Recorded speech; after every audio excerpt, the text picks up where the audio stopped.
Today on Monkey Life, worries for woolly monkey Oriana. So it looks like it's got quite a big left atrium. That's usually suggestive that there is significant heart disease. A bust-up among the chimps.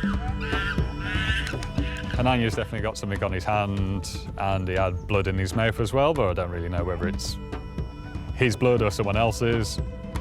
And top of the world, the guenon family try out a new tree in their enclosure.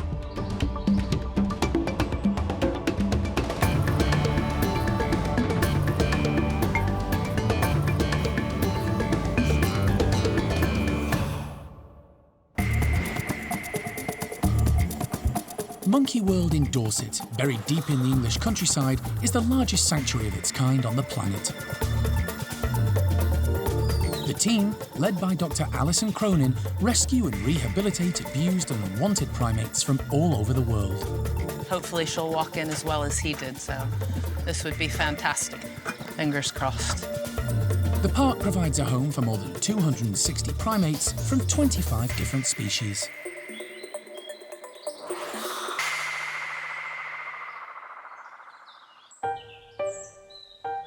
It's been 2.5 months since woolly monkey Oriana had to have an emergency caesarean section. It was a traumatic and sad day for everyone. Oriana survived the ordeal, but sadly, her baby did not. During the procedure, the team grew concerned as they discovered a number of worrying issues. It was hard to determine if they were purely pregnancy-related or if the woolly monkey had other underlying health problems. Oriana needed time to recover from the C-section and anaesthetic before any further investigations could take place. Now, the vet team have decided to take another look at her. We had a situation where she had fluid around her heart, she had fluid around her lungs, she had fluid in her tummy, she was very late pregnant. She was a very, very sick animal. And the question is, has Oriana got pre-existing high blood pressure, which is the strong suspicion? It is just a case of looking for as much supportive evidence as you can, as well as trying to get a rough idea of what the blood pressure is. Oriana isn't the only female woolly the vet team will examine today. Her half-sister Olivia, who lives in Laval's troop, is pregnant. The team want to make sure she isn't suffering from the same conditions experienced by her sister. But first up is Oriana, who's been sedated in her house and brought over to the park's hospital. Happy? Yep. The team need to work quickly. Wildlife vet and anaesthetist Nick Masters intubates her while concerned staff watch on. Okay, that is now in. Sounds good. Good girl, good girl. Once Oriana is stable, local vet Dave Harding prepares to perform an ultrasound to check her heart. Light on, that's great. Okay. Straight away, he spots something abnormal. So it looks like it's got quite a big left atrium. That's usually suggestive that there is significant heart disease. Nick monitors Oriana's blood pressure throughout. According to this, she's 87/36. No effusion, Dave? Certainly nothing Nothing grossly obvious, yeah. There's no sign of the pericardial effusion or fluid around the heart the female woolly suffered during pregnancy. But her blood pressure isn't what they expected. Actually, her pressures are low, if anything. And in the past, I've done this on woolly monkeys. Even under anaesthesia, their pressures are really high, so something slightly different going on here. So what's your plan, Dave? I'm just checking that all the fluid's gone, and I'm just trying to get some measurements of her kidney size and her kidney appearance, just for reference, really. Dave completes his ultrasound checks. Next, the vet team want to take a series of X-rays of Oriana's chest, which they will compare later with her sister's. Once they're complete, Nick begins to bring Oriana round. As he does, her blood pressure rises dramatically. 177/112. It could be affected by the anaesthesia. Nick tries to get a more accurate reading. 193. 193 over 100. Okay, yeah, stop. I think we'll put it back now. Yeah. Okay. It's definitely above what we think is normal. So there is, we're sure, a cardiovascular blood pressure problem going on for her, which would have contributed to the problems with pregnancy. It's a huge worry. But today's examination has provided a lot of useful information about Oriana's condition.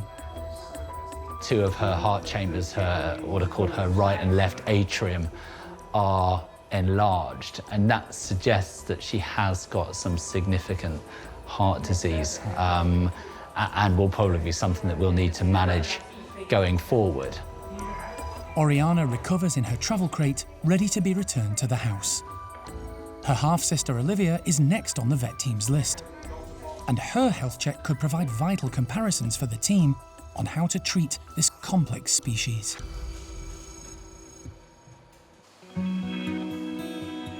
It's been a busy few months for the park's Gibbon team. This morning, Kat and Sian are preparing breakfast for the 10 residents who live here. The Gibbons' living arrangements have had a radical reshuffle recently, following the loss of elderly Gibbon, Ella. It's brought about some unusual pairings. Currently, out of the 18 Gibbons that we have, most of them are in really nice pairs, but we have got a few single animals. So obviously, we don't really want anybody to have to live on their own if we can find a suitable companion for them. So we thought maybe Kitty and Theo might work out together. We also thought maybe Paul and Fox, although both boys, they are very similar in nature. So we decided to split Paul and Kitty up for a short period of time and start doing some introductions between the other 2 sets and see what actually happens, which kind of leads us up to where we are at the moment. Mixed pairing Theo and Kitty have been getting to know each other indoors over the last 2 months. Kitty is a Gibbon who came to the park in 2001 from the Pingtung Rescue Centre in Taiwan. Golden-cheeked Gibbon Theo was born at the park to parents Peanut and Peng Yo. The introductions indoors have progressed well, but now it's time to go a step further and allow the pair access to the outside together. Let them burn off some energy, let them just be, in the house, outside the house, moving around, eating, going about their business, and see what happens. We are also doing introductions between Fox and Paul as well. So quite a lot going on at the moment. We never say anything's a done deal because anything can change at any moment in time, but finger crossed it's going to be all right.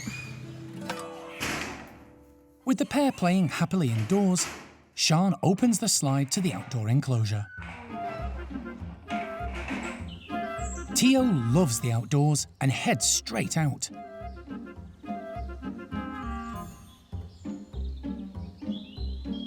Kitty follows at a more sedate pace.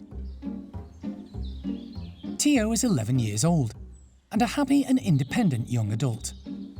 He's had a wonderful upbringing with a stable family and a fabulous tree-filled enclosure for a home. In terms of behaviour, he's a more natural Gibbon who knows Gibbon etiquette and conduct. Kitty, on the other hand, was hand-reared, making her a bit more human-focused. But the partnership is already showing positive signs. It's been really nice. Kitty hasn't been out as much as we would have hoped. When Kitty has approached Theo, it's been absolutely amazing. He's been doing little spins and flips just to display and show how just fun and active he is. And they've had some really nice just cuddles on the platform. And yeah, just really patient with each other, so it's a really good start to the day. The team will give the pair continued indoor and outdoor access and monitor how their relationship develops. But the signs are good for an unusual but happy partnership.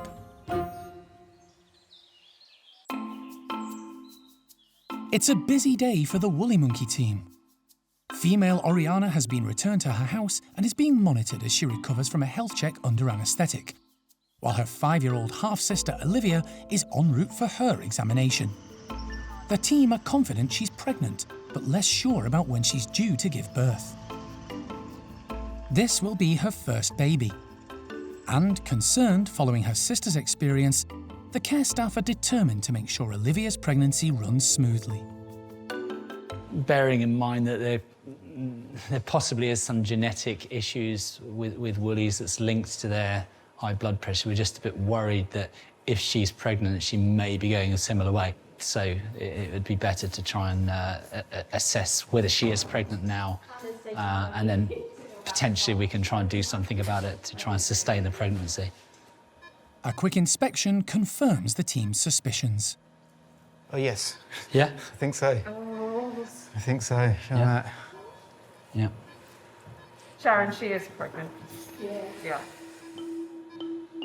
While Nick intubates Olivia and makes sure she's stable, Dave prepares the ultrasound. Okay. Yeah, all right. First, he examines the fetus. Okay, that's Look at that. How cool is that? Look at this little heart going. Okay, so head is down. That's a sort of head diameter. That's 20, 29, 30, it's 3 centimetres pretty much. Halfway through. It's good news. Olivia's baby is healthy and developing well. She's more than halfway through her pregnancy. Dave moves on to checking Olivia's heart. You see that, Nick? That's the aorta and that's the left atrium there. Yeah, You see amazing. the difference? What a difference, yeah. All right. Looks like no pericardial. There's no fluid pericardial there. effusion, yeah. Olivia is not displaying any of the symptoms that affected Oriana so traumatically. So we're going to try and get some blood pressure measurements for comparison to... Oriana's a half-sister, is that right? Yeah, they share a father. Nick wants blood pressure readings he can use to compare with Oriana's stats during anaesthesia. There you go. So she's down at 74/28. It's low, much lower than we would expect if she was wide awake. Don't have enough knowledge to know how it compares, so it's unusual for us to anaesthetise non-human primates with this combination of drugs, or even with the ones we would more usually use, and immediately measure their blood pressure. So because they're a particular case, we're just making the effort to get our blood pressures on them straight away. But yeah, it's definitely low. Dave checks the rest of the woolly's vital organs. That's the thing obvious us to look at. Yeah, no, that's good. Olivia appears in good health. Baby looks fine. Heart seems pretty stable. It's in a good position. Seems to be relatively well developed. Her head is about 31 millimetres in diameter. So we're you know, sort of 3/4 of the way probably as a rough estimate. The team takes some chest x-rays to compare with Oriana's. That heart looks more... Looks more normal. Well, it looks, I mean, if you compare the two... Yeah, absolutely. Yeah, And so there's none that- of this. You compare that Yeah. to that. Yeah. You know, there's more of a left atrial Yeah. waste there, called Yeah. cardiac waste. Wow, that's excellent to have. What a difference. It's good, isn't it? Yeah, really Yeah. good. A final blood pressure reading just before she comes round. 117. So it's not doing what Oriana did. It's a lower and more normal reading than her half-sister, which is great news for Olivia, but raises concerns for Oriana. Olivia appears to be a fit and healthy expectant mum.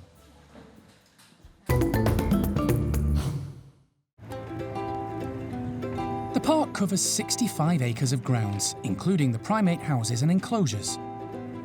It all needs looking after, and that's the job of the maintenance team. The work is continuous, and there's always something new for them to tackle.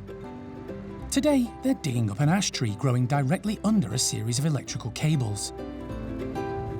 In the past, they've regularly cut it back to keep it under control, but now they've decided to uproot the entire thing and move it. It's on its way to the home of the park's red-bellied guenon family. This happy, lively foursome love life in the trees. But they also like eating them, which involves stripping the bark and eating any new buds. Their incredible agility makes it difficult for the primate care team to develop the whole enclosure. Open-top enclosures are lovely, but you are restricted by the amount of space. Everything kind of has to stay in the middle of the enclosure, not too much towards the outside, so if you run the risk of them bouncing and leaping over the outskirts. So we would actually quite like to put a cage or a roof over this enclosure. That means we can utilise all areas of the enclosure and, you know, move it away from kind of like the central area that we do have. Plant some more trees around, you know, the enclosure as well, and then maybe add some more ropes or hosing or something to help increase their space and increase their enclosure space by giving them more opportunities. But as that may not happen for some time, the teams have taken care deciding where to plant the new acquisition. Now it's in place and well watered, time to see what the family of four will make of it. They don't hang around, heading straight for the new tree. Nothing quite beats natural planting for many of the primates at the park. It helps develop and encourage natural behaviours, something this group demonstrate in abundance. Red-bellied guenons come from the forests of Nigeria and Benin and spend most of their lives in the trees. Parents Nia and Benny arrived at the park via the Lebanon 3 years ago. They're actually smuggled out of the wild, so they've got, you know, very strong wild instincts, and they like to test, you know, their abilities and how springy they are. The two youngsters, Nala and Biff, are just typical kids, bounce all around the place. So it's really nice being able to put live trees into the enclosures because it helps encourage all those natural behaviours of climbing trees and eating off the buds. But you do run the risk of those trees being killed because of the amount they're being used by the guenons. Benny and Nia's female offspring are the liveliest pair at the park. Their agility and confidence has no limits.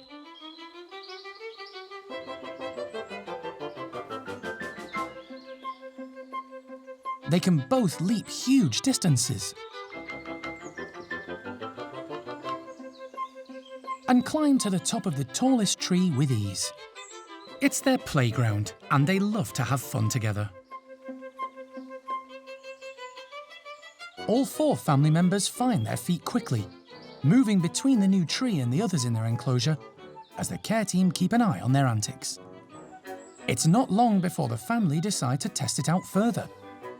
Not just moving around, but tasting some of the new fresh buds, which contain sugar, fibre and carbs. It doesn't matter how flimsy and bendy the branches are, or how high off the ground, their ability to reach the tasty buds at the end is phenomenal.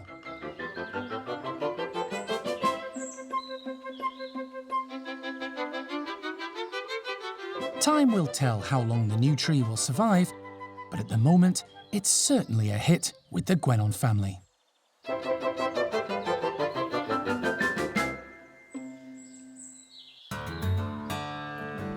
There's been a bit of a bust-up at Hananya's chimp enclosure this morning. The care team didn't witness the altercation, just the results of it. Sean and vet nurse Saffron are taking a close look to make sure no one's been seriously injured. Hananya's definitely got something on his hand, and he had blood in his mouth as well, but I don't really know whether it's his blood or someone else's. Yeah. Cherry looked like she had a split lip and another wound on her hand. Okay. Johnny had a cut on her head. Okay, but no one looks like they're moving awkwardly or any sort of discomfort. They're just doing the usual rounds. The troop are now busy licking their wounds, or someone else's. This is the core of Chimp Society. Half of it is beating each other up, the other half is kissing and making up afterwards. So this is just basically pretty perfect chimp behaviour. We've had a big falling out, but we're still a family, so we groom each other and reaffirm all our relationships afterwards.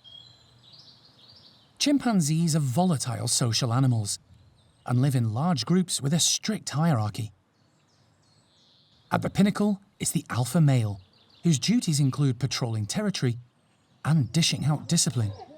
This comes with various benefits, but can be stressful. Several male lieutenants back up the alpha male in a series of alliances. At Hananya's, Simon and Shamak fill that role. The females have their own hierarchy, maintained mainly through relationships and personality rather than aggression. Chimps enjoy close bonds, but fights do occur and can be noisy and violent. There have been grumblings at Hananya's recently, but the severity of this morning's clash was a surprise. You always hope during the nice sunny days that they're just going to spread out in the enclosure and sit back and relax in the sun. So it was always quite sad when you just thought, oh, can you not just get on and just enjoy the sunshine? But like I said, chimps are going to be chimps every now and again. They're going to have these little squabbles. But yeah, hopefully the rest of the day is just going to be everyone kissing and making up. That looks on the cards.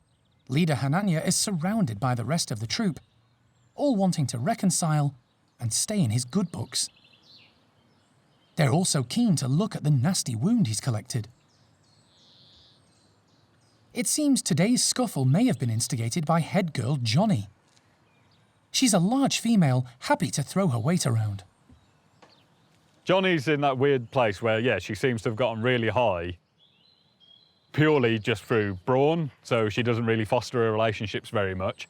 That's how you get ahead in chimp society, with, you know, making good alliances and getting your friends to back you up, and Johnny doesn't have any of that at all. Strange that she's got as far as she has in this group. Just shows how good of a fighter is, really. Sean and Saffron want to get an even closer look at some of the chimp's wounds. Oh, yeah, that's a fair old chobble, that.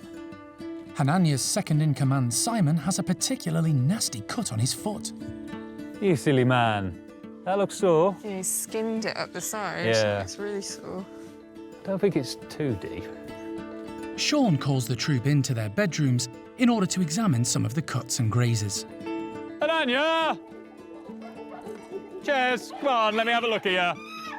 Hey, buddy. Chimps have a high pain threshold and also heal quickly. Most of today's injuries should heal within a week. Oh, yeah, that's quite nasty, actually. Yeah. So what's that digit for? Yeah. Thankfully, these are all just flesh wounds. So Hananya's hand looks quite nasty, but I imagine it'll heal really nicely. So it's more a case of just managing any discomfort and watching out for any signs of infection, and then starting him on antibiotics if we do feel it's necessary.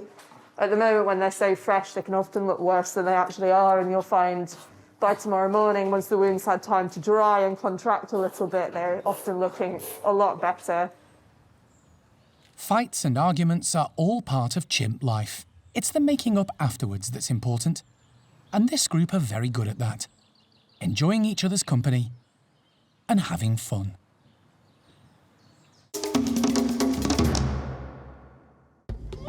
Next time on Monkey Life. A disturbing video of a sick male marmoset results in an urgent rescue mission for Alison. The video clip, it's heartbreaking. Can bring tears to my eyes. And the clever capuchins have a tricky, sticky puzzle licked.